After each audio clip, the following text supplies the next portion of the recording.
ओली नेतृत्वले अध्यादेश मार्फत ल्याएको बजेटको कार्यान्वयनको सम्बन्धमा सरकारले विज्ञहरूसँग छलफल गर्ने, संवैधानिक र कानुनी अवस्थालाई ध्यानमा राखेर निर्णय लिने गृहमन्त्री खाँडद्वारा उल्लेख। कोभिड विरुद्धको खोप किन्न 5 अर्ब निकासा दिने नवनियुक्त अर्थमन्त्री जनार्दन शर्माको पहिलो निर्णय, काम छोडेर चाकटी गर्न नआउन कर्मचारीहरूलाई चेतावनी। र जाँदै केपी ओली नेतृत्वको सरकारद्वारा जनतालाई भाडा वृद्धि उपहार, सार्वजनिक यातायातको भाडा 28% बढ्यो।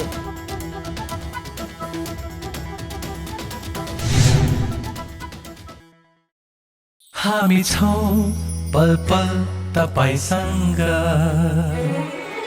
हिमाल पहाड तराईसँग, साथ छ हाम्रो बढ्ने कदमलाई, सलाम छ ती पोरखी हातहरूलाई, जिन्दगी सजाइदिन्छौँ हामी, हर सासको साथी बन्छौँ हामी, सुरक्षा अनि समृद्धि प्राण छ हाम्रो, हर आफू पनि बचौं, अरूलाई पनि बचाऊ। आजै नेपाल लाइफमा जीवन बिमा गरौँ। हामी हौं नेपाल लाइफ।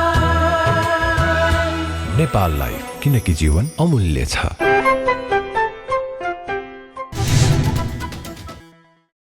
नमस्कार, कारोबार समाचारमा स्वागत छ। अब समाचार विस्तारमा।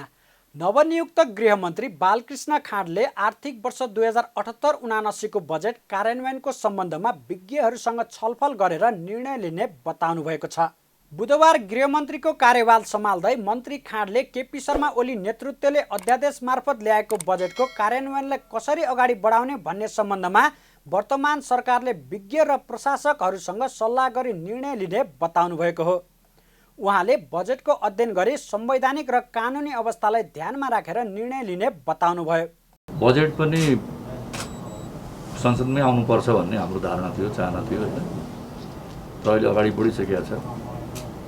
त्यसमा हामीले विज्ञहरूसँग सल्लाह गर्छौँ, प्रशासकहरूसँग सल्लाह गर्छौँ र त्यसको चाहिँ के छ त्यो सीमाहरू, कानुनी प्रक्रियाहरू के छन्, संवैधानिक प्रक्रिया के छन्, त्यसको चाहिँ अध्ययन गरेर अनि संवैधानिक कानुनी र अहिलेको वस्तुस्थितिलाई ध्यानमा राखेर हामीले चाहिँ निर्णय लिन्छौँ।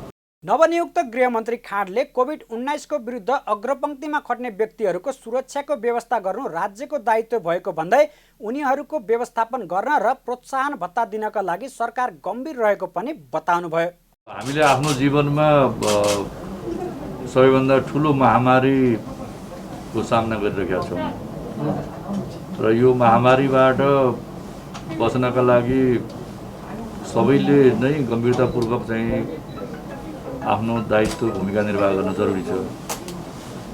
र यो क्रममा कोभिड-19 को महामारी क्रममा अब सुरक्षा निकाय पनि फ्रन्टलाइनमै चाहिँ नि सङ्घर्षरत छ। त्यस्तै स्वास्थ्यकर्मी, चिकित्सक, नर्स र अझ मिडियाकर्मीको पनि यसमा धेरै ठुलो भूमिका रहेको छ। तपाईँहरू पनि फ्रन्टलाइनमा बसेर काम गर्नुभएको छ र फ्रन्टलाइनमा रहेका साथीहरूको सुरक्षाको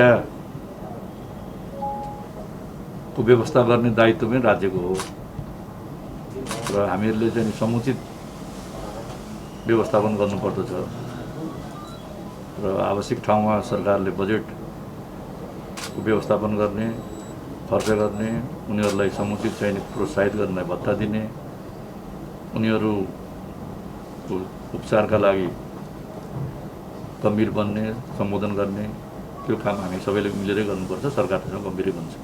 मन्त्री खाँडले सङ्घीय संसदलाई बढीभन्दा बढी सक्रिय बनाउनका लागि सरकारले भूमिका खेल्ने बताउँदै ओली सरकारले ल्याएका अध्यादेशहरूको सम्बन्धमा छलफल हुने समेत स्पष्ट पार्नुभयो। यसअघि मन्त्रालयमा भएको पदभार ग्रहण लगत्तै मन्त्री खाँडले केन्द्रीय विपद व्यवस्थापन कोष मार्फत पूर्वी नवलपरासी जिल्लामा बाढी पहिरोबाट क्षति भएकाहरूलाई राहत दिनका लागि जिल्ला विपद व्यवस्थापन कोषलाई तुरुन्त 20 लाख रुपियाँ पठाउने गरी फाइलमा पहिलो हस्ताक्षर गर्नुभएको थियो। तत्कालीन समयमा ऊर्जा जलस्रोत तथा सिँचाइ मन्त्रालयको जिम्मेवारी पाउँदा मुलुकभित्र रहेको लोडसेडिङ अन्त्य गर्न महत्त्वपूर्ण भूमिका खेलेका नवनियुक्त अर्थमन्त्री जनार्दन शर्मा यसपटक अर्थ मन्त्रालयको जिम्मेवारीमा हुनुहुन्छ। मन्त्रालयको कार्यभार सम्हाल्नु भएको पहिलो दिन नै उहाँले कोभिड खोप किन्न स्वास्थ्य तथा जनसङ्ख्या मन्त्रालयलाई 5 अर्ब रुपियाँ बजेट सहमति दिने लगायतका विभिन्न महत्त्वपूर्ण फाइलहरू सदर गर्नुभएको छ। पदभार ग्रहण गरे लगत्तै भएको ब्रिफिङमा समेत खरो रूपमा उत्रिनुभएका मन्त्री शर्माले कर्मचारीलाई काम छोडेर चाकडी गर्न नआउन चेतावनी पनि दिनुभयो। बुधबार अर्थ मन्त्रालयमा कर्मचारीको स्वागतपछि पदभार ग्रहण गरेका शर्माले मन्त्रालयका सचिवका साथै नेपाल राष्ट्र बैंकका गभर्नरको ब्रिफिङ सुन्दै आफू राष्ट्रको लागि केही गर्ने उद्देश्यका साथ आएको स्पष्ट पार्दै चाकडी र चाकडीको भाषा प्रयोग गरेर उपस्थित नहुन आग्रह गर्नुभयो।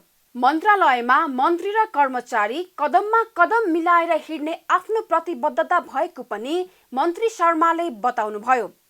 मन्त्री र कर्मचारी बीच कुनै दूरी नचाहेको भन्दै मन्त्री शर्माले मन्त्रालयमा काम समस्या र समस्या समाधानको मात्र कुरा हुने भएकोले सबै मिलेर दाजुभाइ जस्तो भएर काम गर्न उहाँले आग्रह समेत गर्नुभयो। राष्ट्रका लागि केही गर्न सकिन्छ कि भन्ने प्रयत्न मात्रै मेरो हुनेछ। त्यो प्रयत्नमा तपाईहरुको कदममा कदम मिल्नुपर्छ भन्ने मेरो आग्रह छ। साथीभाइ हो हामी, कुनै ठुलो दूरी मन्त्री छुटछुटो धेरै कोही तपाईहरुकै कोही होइन, दाजुभाइ हो हामीहरु। कुनै चाकरीको भाषा बोल्नु पर्दैन मसँग, कुनै त्यो खालको के रे हिजो परम्परा जस्तो छन् नि त्यो चाकरी खालको त्यो पोजिसन गर्नु पर्दैन। सिधै सिधै साथीभाइको दाजुभाइको नातामा हामी सहकार्य गर्नेछौँ। कहाँ समस्या छ, कहाँ समाधान छ, कोसँग के क्षमता छ, सबैको हामी प्रयोग गर्नेछौँ। यति हो मैले तपाईहरुलाई हौसला दिने र थप तपाईहरुले गरेका कामलाई अलिकति दिने मेरो जिम्मेवारी हो। यो सधैँ मैसँग रहिराख्ने पनि होइन। हाम्रो नेपालको राजनीतिक समस्या तपाईहरुलाई थाहा छ। यसो अलिकति पाइला चाल्यो, त्यसपछि फेरि अर्को भइहाल्छ। हिजोसम्मको मन्त्रीले के चाल्नुभयो होला, आज म आइराखेको छु हैन भन्दाखेरि यो एउटा राजनीतिक समस्या छ। तर यसलाई पनि हामी हल गरेर अब देश यसरी बन्दैन। नवनियुक्त अर्थमन्त्री शर्माले मुलुकको व्यापार घाटा डरलाग्दो अवस्थामा रहेको औल्याउँदै सामान्य तरिकाले सन्तुलन गर्न सक्ने अवस्थामा नरहेको पनि बताउनुभयो। व्यापार घाटाबाट मुक्त हुन समग्र राज्य, राजनीति पार्टी र नेतृत्वका साथै सबै नागरिकहरूको संकल्पबाट मात्रै सुधार हुने बताउनुभयो। उहाँले कृषि क्षेत्रलाई प्राथमिकता दिएर प्रविधि र क्षमता वृद्धि गर्ने, मुलुकको आर्थिक वृद्धि दर कमजोर भएको कारण उत्पन्न भएको राष्ट्रिय संकटबाट मुक्त गर्न गृह कार्य गरेर योजना बनाई कार्यान्वयन गर्ने र पुँजीगत खर्च असारको बाढीसँगै बगाउने शैलीलाई सुधार्न योजना बनाउने प्रतिबद्धता पनि जनाउनुभयो। यस्तै उहाँले अत्यन्त गरिबीमा रहेका नागरिकहरूलाई राहत पुर्याउने, कोभिडसँग व्यापार व्यवसायमा आएको संकटमा मलम लगाउने र कोभिडका कारण उत्पन्न समस्या समाधान गरी राहत र पुनर्स्थापनाका कार्यक्रमलाई प्राथमिकता दिने प्रतिबद्धता पनि व्यक्त गर्नुभयो। अत्यन्त गरिबीको मारमा रहेका जनता, उत्पीडन खपिरहेका श्रमिकहरूलाई राहत पुर्याउन, व्यापार व्यवसाय क्षेत्रमा आएको सङ्कटमा मलम लगाउने, कोभिड लगाएका समस्याहरूलाई समाधान गर्न मन्त्रालयतर्फबाट भूमिका खेल्ने कुरामा तपाईहरुले गरिरहेको कामलाई अनुगमन गर्ने, निर्देशन गर्ने, सहयोग गर्ने म आएको छु। हाम्रो आर्थिक वृद्धि दर कमजोर छ। भर्खरै गभर्नर साहबले भन्नुभयो 4% कि सचिवले भन्नुभयो 4% को हाराहारीमा आउँदैछौँ। कोभिडको महामारी हाम्रो अहिले 8% को आर्थिक वृद्धि हुनु पर्थ्यो, तर हामी 4% मा छौँ। कमजोर आर्थिक अवस्था, त्यसको हाम्रो आर्थिक वृद्धि दरले पनि हामीलाई के सङ्केत गर्छ भने हामी एउटा सङ्कटमा छौँ। यो राष्ट्रिय सङ्कट हो र सङ्कटबाट हामी कसरी मुक्त हुन सक्छौँ, यसलाई समाधान कसरी गर्न सक्छौँ भन्ने चुनौती नै हाम्रो अगाडि छ। यसको बारेमा हामी यसमा पनि गृह कार्य गर्नेछौँ र योजनाहरू बनाउनेछौँ। यसअघि नवनियुक्त अर्थमन्त्रीको स्वागत तथा पदभार ग्रहण कार्यक्रममा बोल्दै नेपाल राष्ट्र बैंकका गभर्नर महाप्रसाद अधिकारीले बढिरहेको व्यापार घाटा चुनौतीको रूपमा देखिएको बताउनुभयो। उहाँले मुद्रा सञ्चितको अवस्था राम्रो भए पनि व्यापार घाटा चुलिँदै गएकोमा चिन्तित हुनुपर्ने बताउनुभयो। देशको विकास निर्माण तथा सेवा क्षेत्रमा खर्च गर्न पर्याप्त मौजात भए पनि हरेक वर्ष बढ्दै गएको व्यापार घाटाले समस्या निम्त्याउने बताउनुभयो। आगामी आर्थिक वर्षमा निर्यातको मात्रा बढाउन सरकारको ध्यान जानुपर्ने बताउनुभयो। देशमा निर्माण वा उत्पादन हुन सक्ने सानो भन्दा सानो माल वस्तु पनि महँगोमा आयात भइरहेको गभर्नर अधिकारीले बताउनुभयो। बाह्य क्षेत्रमा खास गरी इम्पोर्ट र एक्सपोर्ट हाम्रो ऐतिहासिक रूपमा पर्ने समस्यामा रहेको विषय छ। जसले गर्दा यो ट्रेडको डेफिसिट यति जटिल बन्दै गएको छ कि भोलिलाई हामीले दीर्घकालमा सोच्नुपर्ने सबैभन्दा सोच्नुपर्ने विषय छ। अहिले पनि 11 महिनाको तथ्याङ्कको आधारमा पनि ठुलो डेफिसिटमा छौँ, जसलाई यो वर्ष निकै ऐतिहासिक हिसाबले यो एक्सपोर्टको ग्रोथ देखिए तापनि भएको भए तापनि हाम्रो इम्पोर्ट चाहिँ जुन किसिमले बढिरहेको छ त्यसलाई धान्न हामीले इम्पोर्ट सब्स्टिट्युसन र एक्सपोर्टलाई थप प्रमोसन नगरी नहुने स्थिति हामी कहाँ छ। त्यसलाई अलिक रणनीतिक हिसाबले हामी जानुपर्छ पर्ने स्थितिमा हामी छौँ। यसमा चाहिँ निकै मेहनत गर्नुपर्ने हामीले देखिरहेछौँ। कतिपय कुराहरू सामान्य चिजहरू पनि जुनले हामीले उत्पादन गर्न सक्ने धेरै इम्पोर्टमा डिपेन्डेन्ट भइरहेको अवस्थाहरू हामी पाउँछौँ। व्यापार घाटा कम गर्नुपर्ने विचार राखेका गभर्नर अधिकारीपछि बोल्नु हुँदै मन्त्रालयका सचिव शिशिर कुमार ढुङ्गानाले आर्थिक स्रोतका दक्षतापूर्ण परिचालन गर्न सके मात्र लक्ष्य गरिएको आर्थिक वृद्धि भेटाउन सकिने बताउनुभयो। उहाँले कोरोनाको कारण थलिएको अर्थतन्त्र, खुम्चिएको राजस्व सङ्कलनका बीच आर्थिक वृद्धि दरको लक्ष्य भेटाउन स्रोतको दक्षतापूर्ण प्रयोग र सङ्कलन भएको राजस्व आर्थिक वृद्धिका क्षेत्रमा विकास पूर्वाधारको क्षेत्रमा प्रयोग गर्नुपर्ने आवश्यकता रहेको बताउनुभयो। अहिलेको तात्कालिक चुनौती भनेको कोभिडको रोकथाम, नियन्त्रण र उपचार र त्योसँग जोडिएका पूर्वाधार सेवाहरू सँगै सबभन्दा महत्त्वपूर्ण कुरा चाहिँ खोपको विषय नै रहेको छ। कोभिड प्रभावितहरूका लागि राहत र अर्थतन्त्रको पुनरुत्थानको कार्यक्रमहरू सञ्चालन गर्नुपर्नेछ। यो पुनरुत्थानका कार्यक्रमहरू सञ्चालन गरेर वित्तीय नीति र मौद्रिक नीतिका माध्यमबाट यी सबै पक्षहरूलाई सबल बनाउँदै अर्थतन्त्रमा फेरि पुनर्जीवन दिने र विगतको भन्दा अझै उन्नत ढङ्गको आर्थिक वृद्धि हासिल हुने गरी अर्थतन्त्रलाई कसरी चलायमान बनाउने भन्ने हाम्रा बीचमा अबका कार्य दिशा हुने अवस्था रहेको छ। अर्थमन्त्री शर्माले पदभार ग्रहणका क्रममा विभिन्न महत्त्वपूर्ण फाइल सदर गर्नुभएको छ। उहाँले कोभिड खोप किन्न स्वास्थ्य तथा जनसङ्ख्या मन्त्रालयलाई 5 अर्ब रुपैयाँ बजेट सहमति, अर्थ मन्त्रालयले यसअघि खर्चको सहमति दिएका विभिन्न सङ्घीय, प्रादेशिक, जिल्ला र स्थानीय तह स्तरका स्वास्थ्य संस्थालाई बजेट स्वीकृत गर्ने, स्वास्थ्य मन्त्रालयबाट आइसियु, एचडियु तथा भेन्टिलेटर खरिद भई भुक्तानीका लागि माग आएको 96 करोड 12 लाख रुपैयाँ उपलब्ध गराउने र प्रादेशिक र स्थानीय अस्पताललाई यसअघि सहमति दिए अनुसार 52 करोड 46 लाख रुपैयाँ उपलब्ध गराउन फाइल सदर गर्नुभयो। यस्तै कोभिड सम्बन्धी विभिन्न दायित्व, अस्पतालको शोध भर्ना र जोखिम भत्ता समेतका लागि सङ्घीय स्तरका लागि 56 करोड 41 लाख र प्रदेश र स्थानीय तहमा जाने गरी 37 करोड 24 लाख रुपैयाँ निकासाको फाइल समेत अर्थमन्त्री शर्माले सदर गर्नुभयो। निवर्तमान प्रधानमन्त्री केपी शर्मा ओली प्रधानमन्त्रीको सरकारी निवास बालुवाटार छाडेर आफ्नो निजी निवास भक्तपुर स्थित बालकोट जानुभएको छ। राष्ट्रपतिले नेपाली काङ्ग्रेसका सभापति शेरबहादुर देउवालाई प्रधानमन्त्री नियुक्त गर्नुभएको भोलिपल्टै ओली आफ्नो निजी निवास बालकोट जानुभएको हो। ओलीलाई एमाले नेता कार्यकर्ताहरूले हजारौं मोटरसाइकल र गाडीका साथमा स्कटिङ गरी बालकोट पुर्याएका थिए। यस्तै बालकोटमा पनि समर्थक तथा शुभेच्छुक र स्थानीयहरूले भव्य स्वागत गरेका थिए। बुधबार निवर्तमान प्रधानमन्त्री ओलीले सरकारी निवास छाड्नु भएको छ। सोमबार सर्वोच्च अदालतले शेरबहादुर देउवालाई प्रधानमन्त्री बनाउनका लागि परमादेश जारी गरेसँगै राष्ट्रपतिले मङ्गलबार देउवालाई प्रधानमन्त्री नियुक्त गर्नुभएको थियो।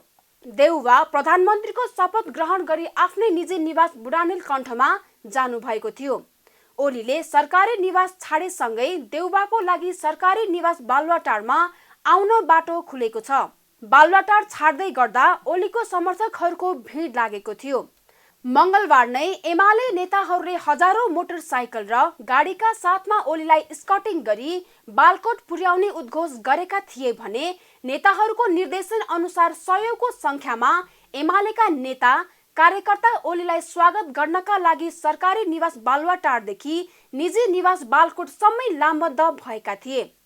युवा तथा विद्यार्थीहरू र पार्टी कार्यकर्ताहरू केपी शर्मा ओलीको नाम अंकित पोस्टर, पार्टीको झण्डा र बाजा गाजा सहित उपस्थित भएका थिए भने बालुवाटारदेखि बालकोटसम्मै ओलीको अघि र पछि लामबद्ध भएका थिए।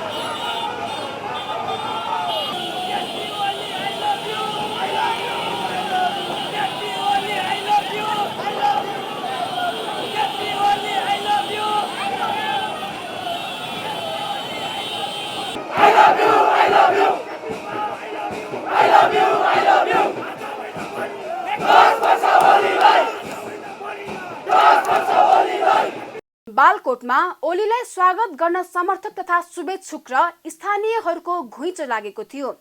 स्थानीयले उहाँलाई पुष्पगुच्छा प्रदान गरेका थिए। पत्नी राधिका साक्य सहित निजी निवास पुग्नु भएको उहाँको पक्षमा निवासमा पनि चर्को नाराबाजी भएको थियो।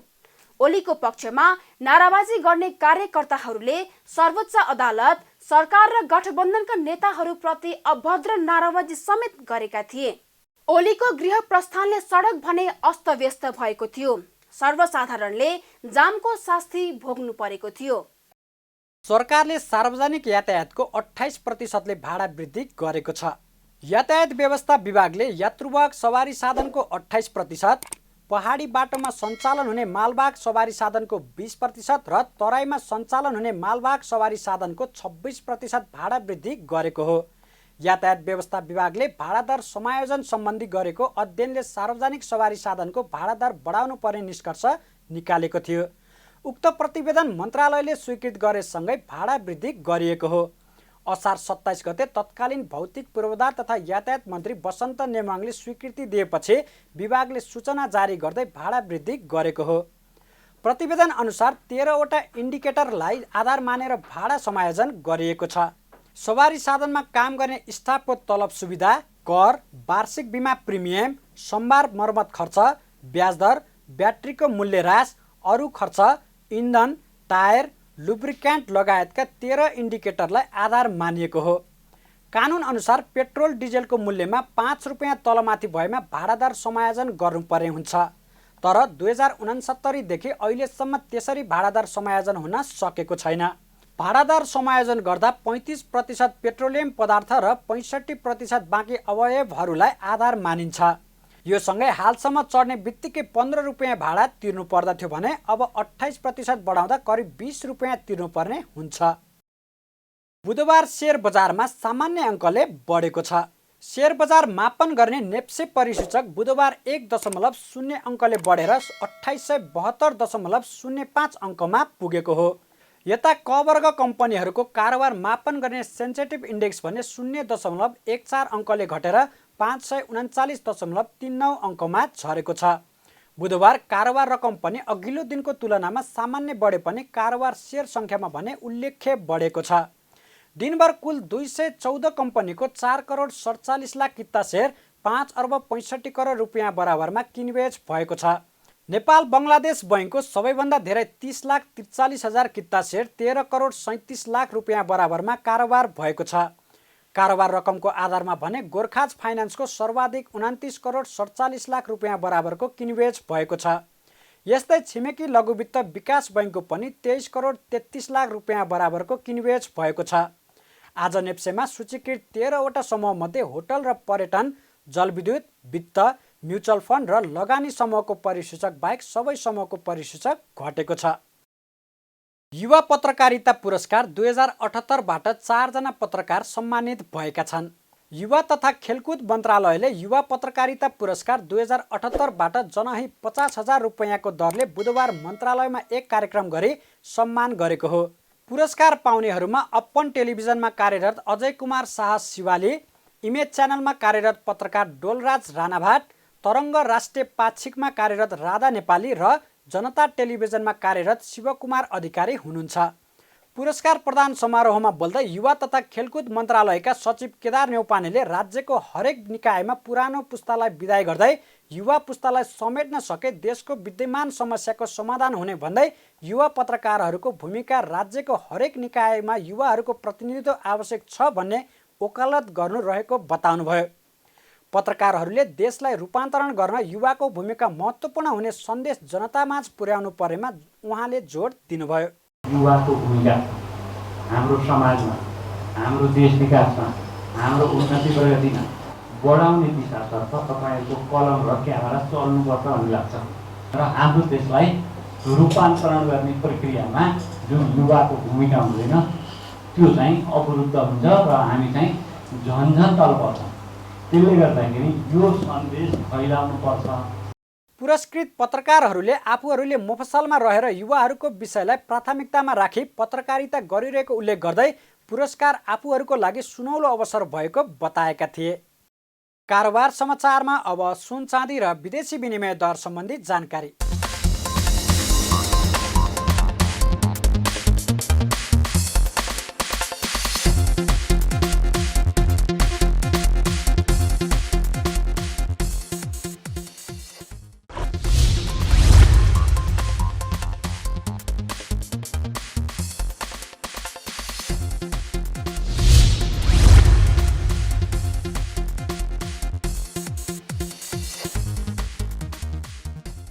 बिदा हुनु अघि अहिलेसम्मका प्रमुख समाचार फेरि एकपटक। ओली नेतृत्वले अध्यादेश मार्फत ल्याएको बजेटको कार्यान्वयनको सम्बन्धमा सरकारले विज्ञहरूसँग छलफल गर्ने, संवैधानिक र कानुनी अवस्थालाई ध्यानमा राखेर निर्णय लिने गृहमन्त्री खाँडद्वारा उल्लेख।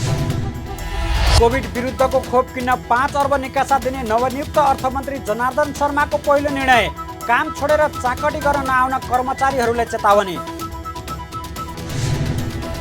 र जाँदा जाँदै केपी ओली नेतृत्वको सरकारद्वारा जनतालाई भाडा वृद्धि उपहार, सार्वजनिक यातायातको भाडा 28%ले बढ्यो।